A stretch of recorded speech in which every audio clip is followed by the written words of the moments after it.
Hello, I'm Louise Roe and welcome to the Sheer Luxe Show.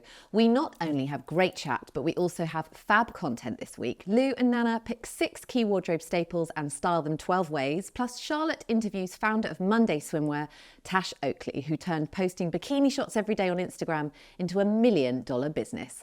Lots to learn from both segments, but first, let me welcome our gorgeous guests. I'm joined by the Isle of Paradise founder and agony aunt, Jules Von Hep, plus Juliette Foxx, fashion stylist and creative.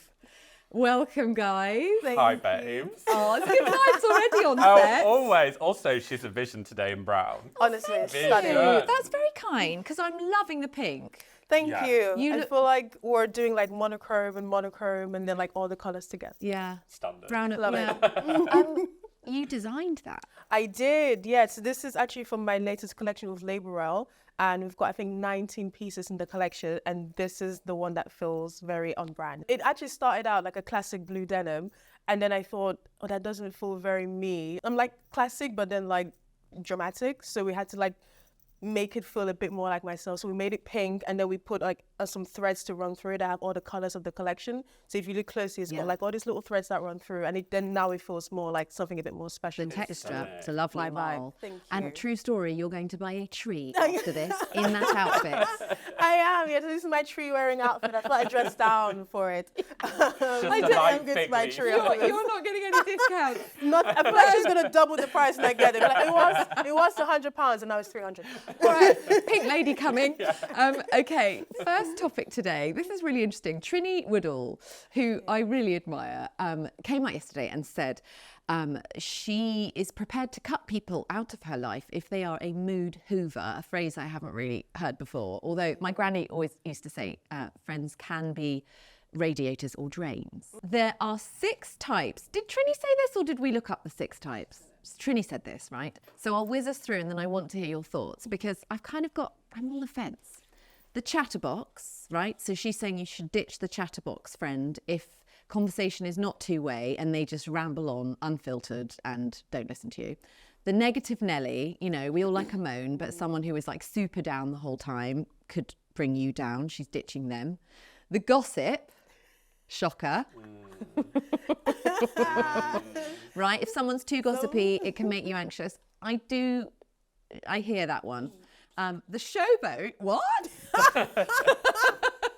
You get ditched if you make it all about you, apparently. I feel this is ironic coming from Trini. I'm just going to drop that. Big fan of Trini, but I'm like, girl. Took the words out of my mouth. And the eternal victim and martyr. So, if you are sort of vampire energy of like, woe is me.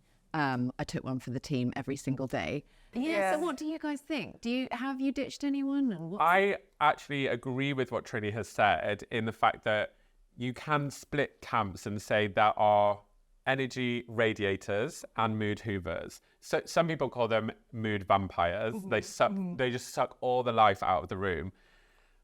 I agree to an extent that mood hoovers, they will affect your day to day. And if you are around them, you can feel, I feel so negative afterwards. I feel tired. I feel depleted. However, sometimes mood hoovers are only doing it because they're going through something themselves. And that's when really we need to sit down, have a chat, unpack. Yeah. However, I also think that if someone is mood hoovering on a regular basis, then maybe you need to call them out and say, look, there's a lot of trauma dumping going on and I'm here for a good time. We're in our sequins, we're in our pink, we're buying a tree. This is supposed to be a nice day. And if you're bringing me down on the regs, then maybe we need to do something about it. I agree. I think there's so much nuance to this conversation that it feels, I don't think it's not very fair to like, I'm just going to ditch them. I don't so there's so many important words that we need to just figure out, like, okay, what is a friend? My friend is hoovering my mood or whatever. I don't think I can ditch that person because that is my friend. Like, that's what friendship is. Sometimes my friend's going to feel like shit and sometimes she's going to feel amazing. And sometimes I'll feel terrible and sometimes I'll feel amazing. Maybe we're all, at some point in our lives, we've been the friend who is not in a good mood or everyone else having a good time. And that doesn't make you a bad friend. It just means you're going through a moment in that time and you need your friends to support you, just like you'd want to support them. I feel like if it's an acquaintance, I could just make a mental note, okay, this person is not for me. Cut my time with this person by half or whatever. But if I call you my friend, then like, that means that you've gone through a vetting process in my head and now you're my friend. That means if you're going through up and downs, I'm there for the up and downs. And if we're going through downs and whatever, like I'm going to have my moments too. What I will say though, the point that I feel like is a bit more, I felt like I was being triggered, is the point about like the showboating. Because I had an instance with a friend where I realized accidentally that she was like, oh, we're going out, it's just super casual. I'm just wearing like jeans and a t-shirt. You also wear jeans and t-shirts. And I was like, oh, perfect. So I wore jeans and a t-shirt. Fortunately for her, my jeans were sequin jeans and the t-shirt was like a cool, like, you know, it was accessory. So it was still fabulous. But she turned up in like a full, like sexy, sleek dress and we went to this bar and she clearly purposely wanted me to like dress down so that she can look better. So I think we all have things about ourselves that maybe we don't realize it, but maybe we all have one of those 6 things. And as your friend, you should be able to say, oh, Ju, can you like maybe just dress down? Or maybe it's my wedding. Don't also wear, you know, feathers, you know? I'll be like, of course, absolutely. Yeah. But if you don't communicate with your friends, how would they know? Just instead of cutting people off, just maybe communicate. You've both given such wonderful answers. I totally agree. I think coming from a place of compassion, first and foremost, is someone going through stuff. And then I think the older you get, you do get wiser and you sniff out the person who is trying to be a bit vindictive. And I think also, I don't have time for that anymore. Yeah. We've all got way less time to hang out than we used to. Yeah. I feel like I want to go back to the days when Friends was on and they just hung out in their apartment. Are you vibrating at my frequency? And if you're not at my frequency, what are we doing here? I feel like it's there. It's so rare that you get a time for a one-on-one dinner with a friend, or so it really, like, it naturally happens that those who are like family to you end up there.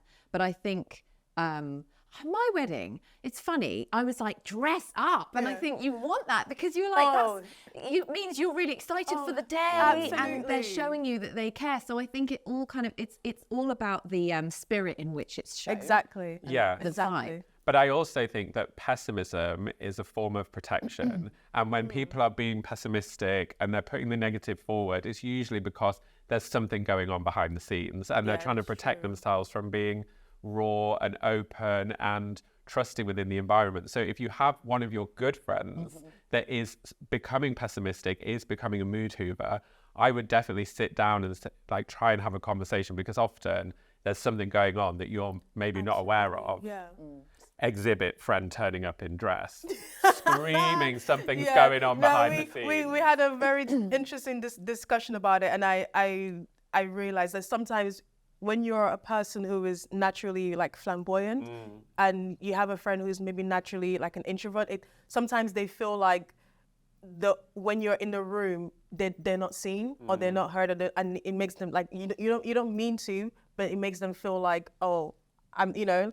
So now I always try to like be a bit more mindful with this particular friend to like dress down as much as I can, you know, just to like accommodate my friend, because I don't want her, I love her, and I don't want her to feel that way. You know what I mean? It's like, complete, you know, with salami dress. Or we just won't hang out anymore. Like you said, if we just don't get on, we won't hang out. But you have to like weigh up your friendship. What's more important to you. Yeah, and then balance it out. That summed up. The great unpack. That was brilliant. 2.5 minutes. Let's go. Okay, next up is a little bit of fashion. Take a look at what happened when Lou and Nana styled the 6 key autumn pieces in their very different ways.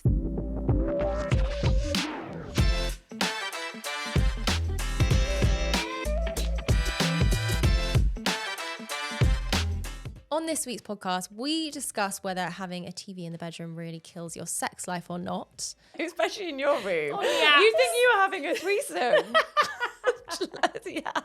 Maya tells us the TV show she is obsessed with right now. It's like Horrible History. Yeah, it's like Horrible History, but a grown-up version. Yeah. We chat about the divisive return of skinny jeans. Skinny jeans are back. Oh. And we also answer some of your juicy dilemmas you sent in. I mean, I don't know much about thruples, but I feel like it goes from a thruple relationship into a does she just want to be with someone else territory. Yeah. So don't miss it. It's a really good one.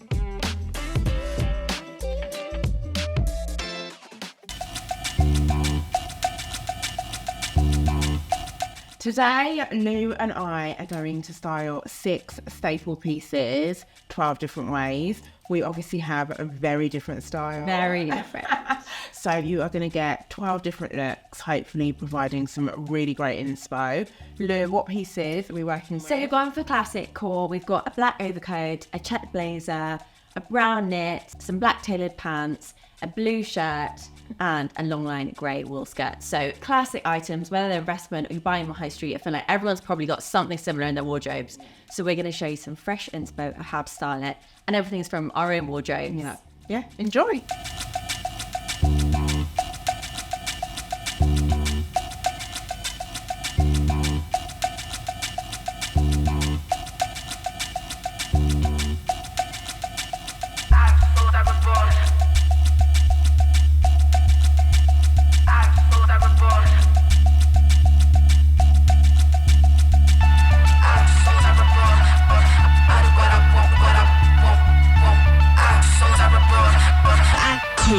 Money.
Money.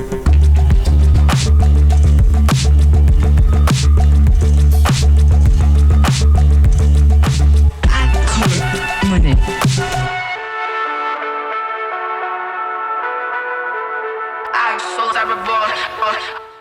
Oh, that was amazing. Okay. It was World Mental Health Day last week, and I did want to talk about anxiety because I think we all are aware it's quite prolific and it affects more and more people in different ways. So last year, an average of 37.1% of women, that is huge, and 29.9% of men reported high levels of anxiety. I bet it's higher for men too. I bet it's higher for everyone. Yeah. So anxiety is officially a feeling of unease, such as worry or fear, that can be mild or severe. Do you guys have any coping mechanisms? Do you have moments of anxiety or none? Oh, massively, massively. I think it's part of being human. And I also think that, yes, World Mental Health Day is a day, but when you're dealing with mental health, it's every day. Yeah. And people ebb and flow and moods go up, they go down. It's just human nature. I think coping mechanisms and things that you do, you have to be your own best friend. And if you're not feeling okay, it's okay to not feel okay. Yes. If you have somebody that you're thinking, I'm not sure if my friend is okay, there's a really good trick where if you sit down, you have a cup of tea, you ask them if they're okay, usually they will say, I'm fine. Ask them again, are you okay? And there's more likelihood that they'll open up about how they're feeling. That for me is a real go-to with my friends. I don't know about you, but I definitely have coping mechanisms with my mental health, like just being in nature, being outside, really disconnecting from my phone. Yeah, that really helped. I think when I saw that we're talking about this today, I thought, how honest do I want to be about this topic? But I figured, let's be honest. Yeah. So I've suffered with anxiety severely for I think about 10 years, but only in the last 5 years did I like really understand what it was. I just thought I just get nervous sometimes and I don't understand why. And I just thought I'm just nervous. And then it was little things like my phone is always on silent. I have to like open my microwave before it dings, like my toaster, like little things that would just like normal things that would panic me. Recently, like over like lockdown, it got worse. And then when I decided to go see the doctor was when I would like wait until like 10, 11 p.m. to take my bins out when it's dark. Like I would like wait because I didn't want to see anyone or like bump into my neighbor or see anyone on the street. So I would like literally wait to take the bins out because I'm like nervous to leave my house to take the bins. Like so silly. And I thought, no, this is now like not right. So I went to the doctor and the NHS were amazing. And now I see someone else just to like help me just cope with it. And they said basically what you said, go out into nature, which also sounds really simple. But when you're in that state, even like to leave my house was like a whole thing. And I have this really amazing friend, Rox, and she'd be like, just send me a picture of your feet that to show that you've left today. And I'll just like take to like sending Rox pictures to be like, I've left the house. Because it was like to leave the house was a difficult step. But once I did and I went out, I'd be like, okay, it's not bad. Like it's nice to see people. I'm happy, I'm good. So my dad said, if you have something that's worrying, if you're anxious about something, well, you can ask yourself this question, can I do something about it? If the answer is yes, okay, good. No need to worry because you can do something about it. So start doing whatever you need to do to work towards whatever is worrying you.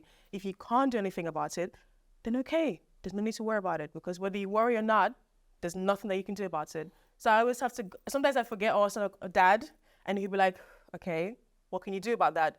Nothing, but no, what can you do about it? Nothing, dad, but no, there's nothing you can do about it. You have to let it go. So it's more just, I'm learning slowly every day to train my mind to literally just do that.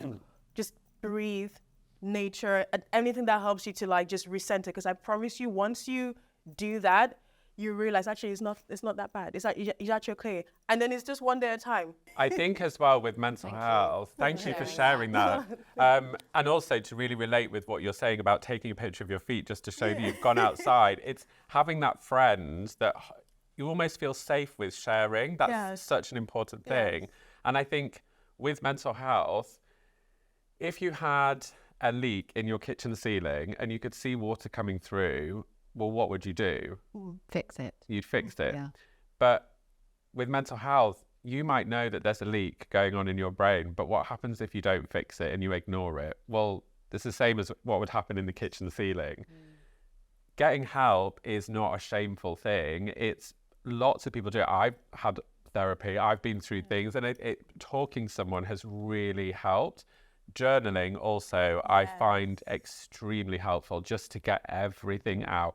And I wish I was the kind of person that could get a little notebook and pen, but I can't be bothered, Louise. So how do you do it then? A little Microsoft Word situation. I sit, I carry Bradshaw the hell out of my keyboard. And just like that. I pensively stare, I get it all out, and then it's gone. Just imagine you in your New York loft with cigarettes.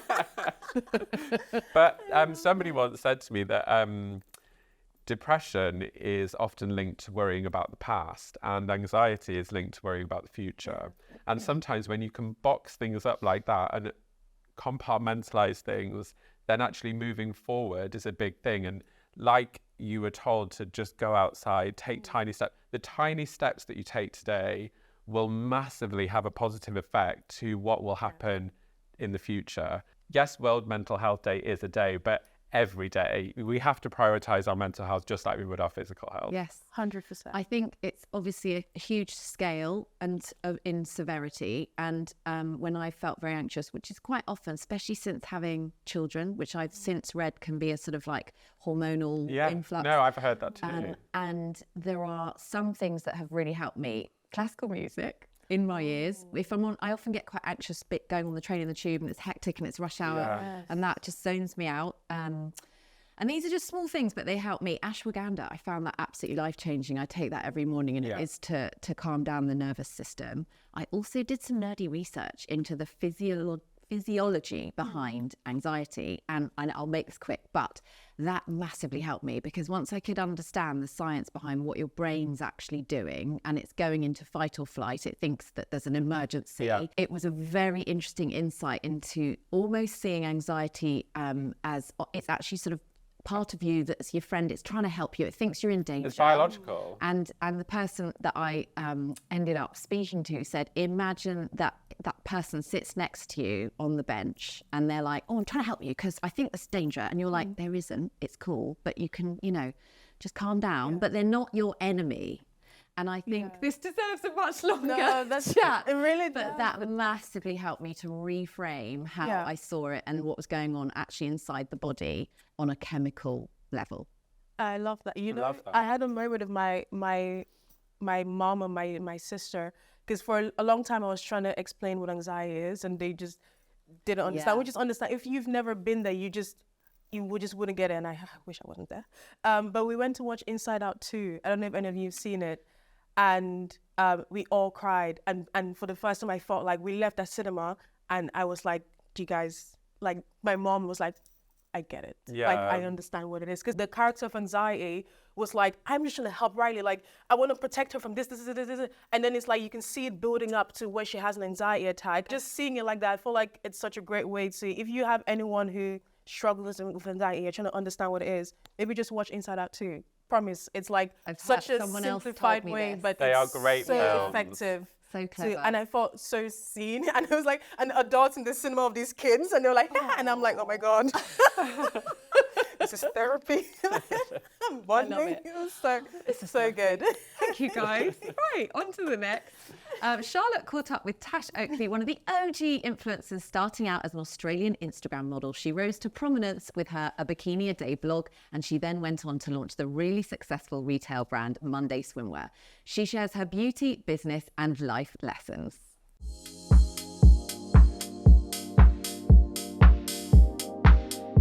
Tash Oakley is one of the OG influencers. Starting out as an Australian Instagram model, she rose to prominence with her Bikini a Day blog, which she founded with friend and business partner Devin Brugman in 2012. The two of them went on to launch the retail brand Monday Swimwear in 2014, before Tash joined forces with Pilates guru Jackie Kingswell to launch the Pilates class. Here she joins me to talk about social media, business, and what she's learnt along the way. Hi. Thank you for having me. It's always really awkward when people have to sit through their sort of their long-winded. Sometimes when I hear the recap, I get a bit tired. Yeah, it's like, I'm like, oh busy. my God. You've done a lot. Let's start at the beginning. Influencing, like, how did that come about? Did you just start posting photos back in the day? It was so organic. It really was. And that's what was actually so beautiful about it, is it was never something I was aspiring to. It was just something that happened so organically with me and my best friend Devin. And yeah, that's what I love that about how we started, because it was a very different time to what it is now.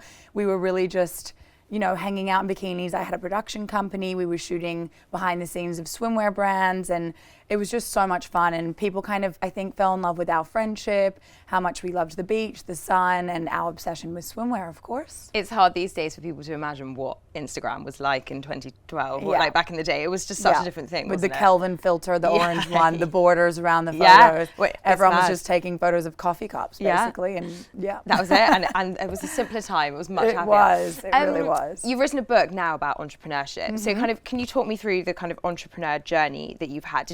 Was that always an aspiration of yours? It wasn't necessarily a specific aspiration of mine, but I think it was always bound to happen. I grew up with two entrepreneurial parents. I grew up watching them behind the scenes. I knew what it took to run a business, and I was always, anything I did, I always put my all into it and wanted to be the best at it. I think I just channeled that passion into, what I luckily stumbled across, which was my businesses. And that's how I became the entrepreneur that I am. I didn't necessarily want to be a designer. I didn't want to be an influencer. I just really, saw the opportunity when they arose, just grabbed them by the horns and really just went for it. Tell me about the evolution of Monday Swim from the influencing through into having your own brand. Yeah, so Devin and I, when we started getting a bit of traction on social media, started a blog called A Bikini a Day. We featured a new bikini every single day of the year. So we wore thousands of bikinis over the first couple of years. And we just feel like we're not finding what we want in swim, which is swim that actually fits the female form, that's fully adjustable, that makes you feel confident. And we would find those suits every now and then, but it would be in like a zebra print, and we'd be like, okay, this is not it. So we decided to start our Nothing own wrong brand. with zebra prints. I Hello. know, seriously. No, there's absolutely not. But it was always just not exactly what we wanted. And we knew we wanted it to be classic and timeless. And, everyone, when we started it, was so excited because they also had been longing to feel that feeling of actually feeling good in a swimsuit, which is so rare and so hard to find.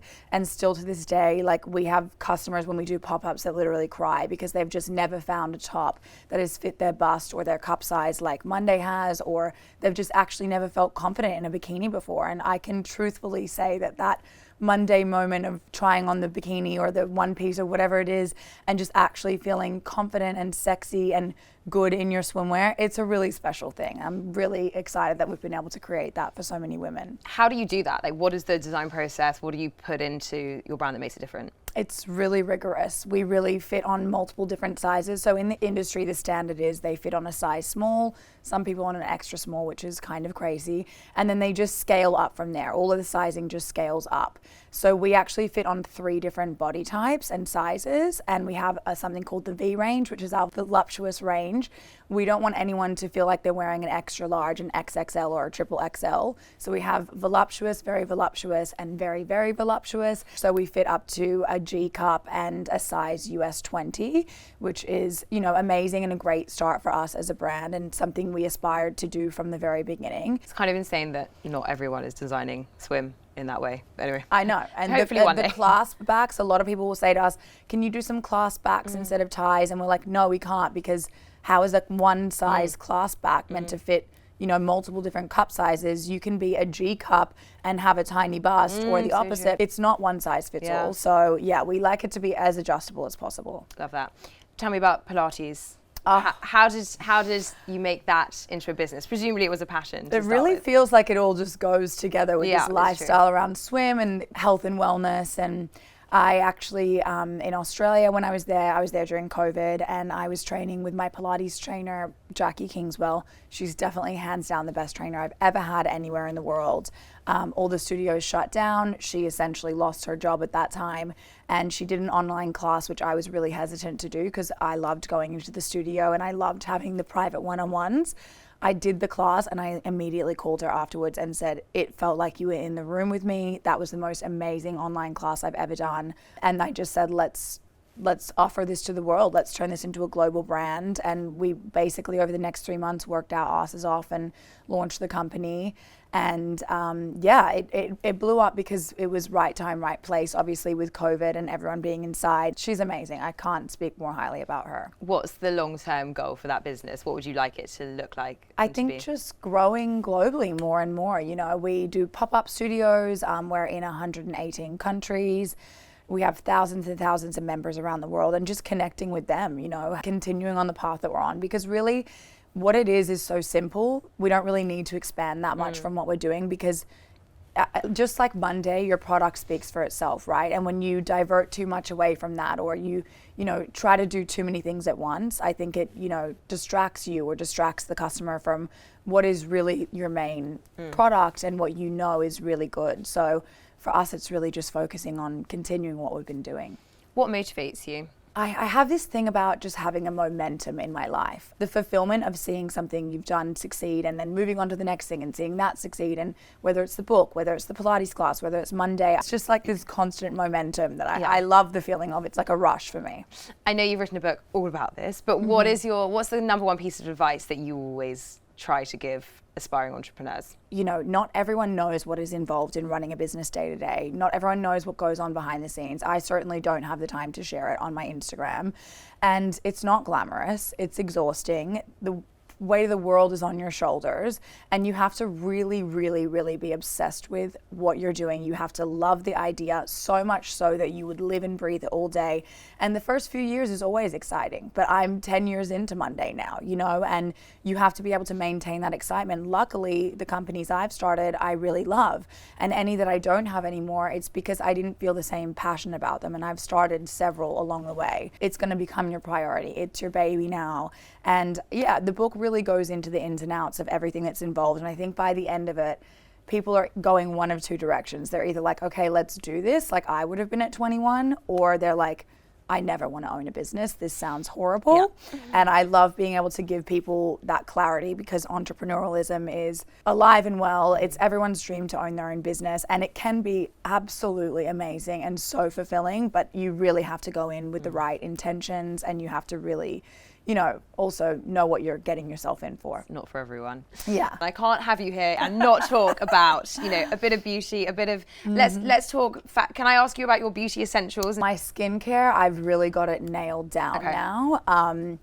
I've been a La Mer girl for like 10 years. It's an exuberant luxury. Yeah, nice. And indulgence. And it's something you don't want to become addicted to. I was gonna say, what a mistake. It is a mistake. But my skin loves it, and the soft cream it's the best thing for my skin. I love Fresh Soy Face Wash. That's my face wash. And there's another brand that's called, it's the Best Skin Ever Cleanser Oil. So I've been using that with my Fresh Soy Face Wash. And then the Cora Organics Miranda's Noni Face Oil. It's like an addiction for me. I use it twice a day after I wash and use the cleanser. And then obviously my La Mer, they're like my real go-to essentials. You're right or die. Yeah, they are. I think I'll be using them for life. I'm sure you know a thing or two about good SPF as well. Yes. What do you recommend in the SPF space? I love Supergoop. I love the Australian brand Ultraviolet. For my body, I love to use Cooler. Yeah, I think it's really important. I'm always wearing a hat. You'll see me in the big wide brim hats. I look so tan. I don't know how it happens, but I really try to avoid it. I swear to God, I'm avoiding it. And I have the hat on, I've got the SPF, and somehow every time I still end up getting just really tan. I wish I had that problem. Tell me, you live between LA and Sydney. Have you got any favourites if people are heading there? Any recommendations in either city that you just absolutely love? Well, Moro's is my favorite cafe in LA. It's in the Fred Siegel. They're on Melrose, and I just go there like 3 times a week. I'm addicted to it.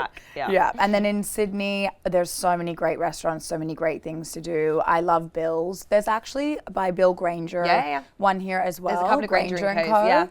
Yeah, and in the equivalent in Sydney is Bill's. So I love going there for lunch. It's one of my go-tos. But you have to do the coastal walk from Bronte to Bondi, and you'll probably see my dad there. He does it every single day. He's always waving at everyone. So if you see someone, that's my dad. It's him. What's next? What's coming up in the future for you? So many exciting things, really. Like, we're so excited for Monday Swimwear specifically. What we have planned for the next 24 months is insane. And then obviously with the Pilates class, just very excited to continue working with Jackie. We launched the birthing class, which is another online platform that we launched for everything birth related, featuring 3 different doulas from around the world. I love that all of my brands are focused on instilling confidence in women, you know, improving their life and the way they see themselves. And it's really fulfilling knowing that all the brands do that. Finally, any mentors? Anyone who do you really look up to in business? I've had so many mentors over the years. One of them here in the UK is Melissa Odebash. I don't know if you know of her. She's very iconic, and we've been friends for years. She always inspired me throughout my career. Raisa Girona from Revolve, my friend Jeff Abrams who owns Rails, Jen Atkin, like just so many amazing businessmen and women who, over the years, anytime I've shot them a text and said, hey, can you help me out with this? Or what do you think of this? They've always been very open and willing to mentor me and help me out along the way. I love that. Well, what a lovely place to end. Tash, thank you so much. Thanks for having me. The book, go on, give the book a plug. It's called Excessively Obsessed. But the Pilates class also, we will put the link in bio, as well as Monday Swim. Thank you so much for joining us. Amazing. Thank you.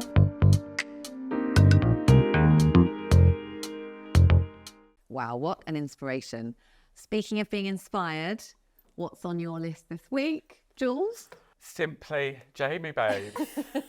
We might laugh, but I'm telling you, this cookbook is off the chart. Okay. So originally I looked at it and was like, oh, I'm actually quite a confident cook. This is probably going to be easy recipes. Oh, I don't really need it.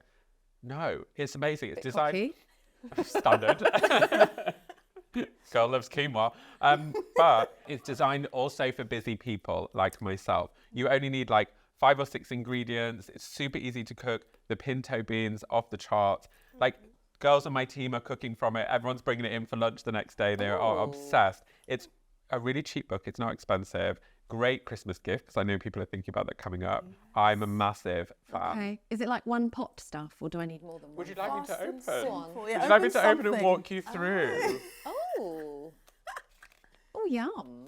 Delicious food.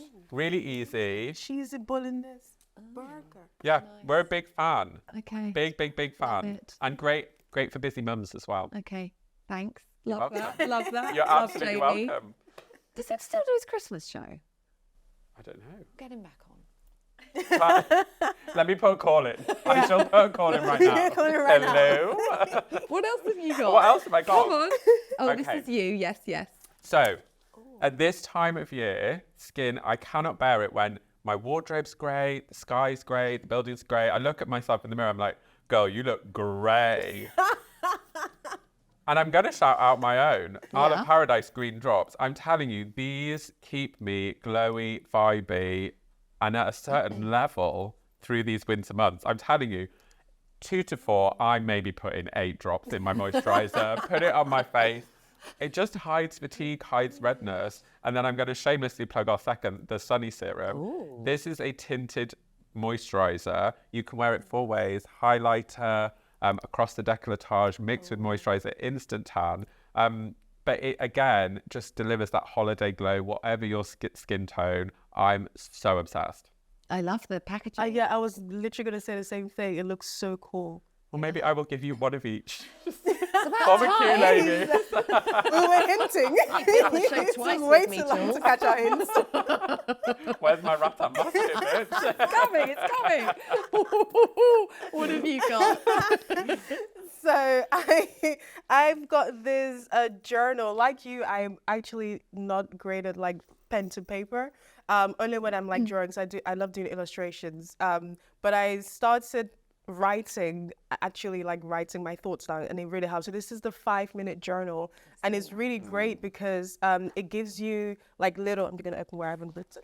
It gives you like little like guides. So it's like, I am grateful for, what would make today great, a little bit of a guide of where to begin, and then it kind of helps you. You have to do 5 minutes every day. It's just 5 minutes, and it helps.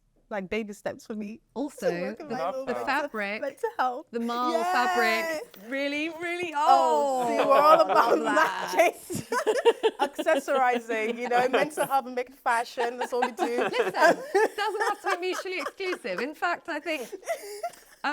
Did you have something else? So the second, just like you, shameful plug is, I'm obsessed with this situation right here. My collection, I've been wearing it every day since I got my samples. So it's been like almost a year wearing my samples and no one knowing what it is. So now that I can show it to the world, I'm like, I'm going to wear it out. As you should.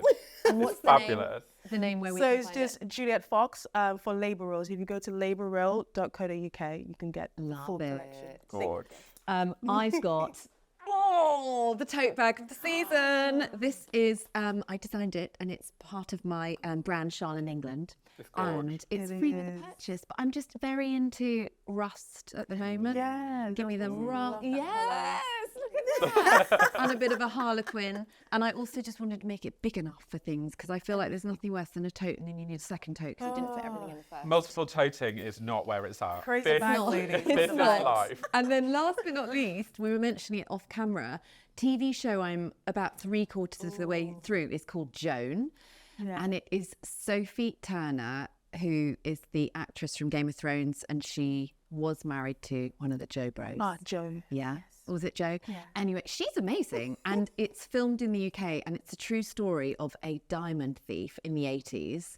So the fashion, makeup and general costume Iconic. set. Yeah, it's very well done. I've heard wigs. Lots of wigs. Chic. It's very good. You can't believe it's a true story. It's one of those where I was like Googling afterwards because I just needed to know more.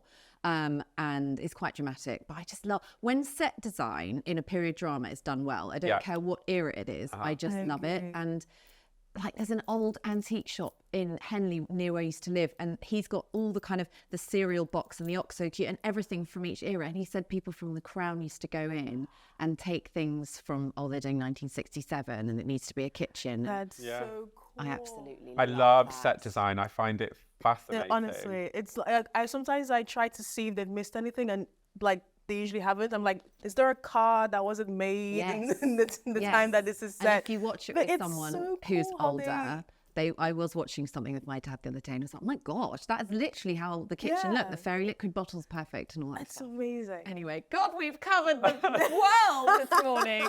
You'll be happy to know that's it for today.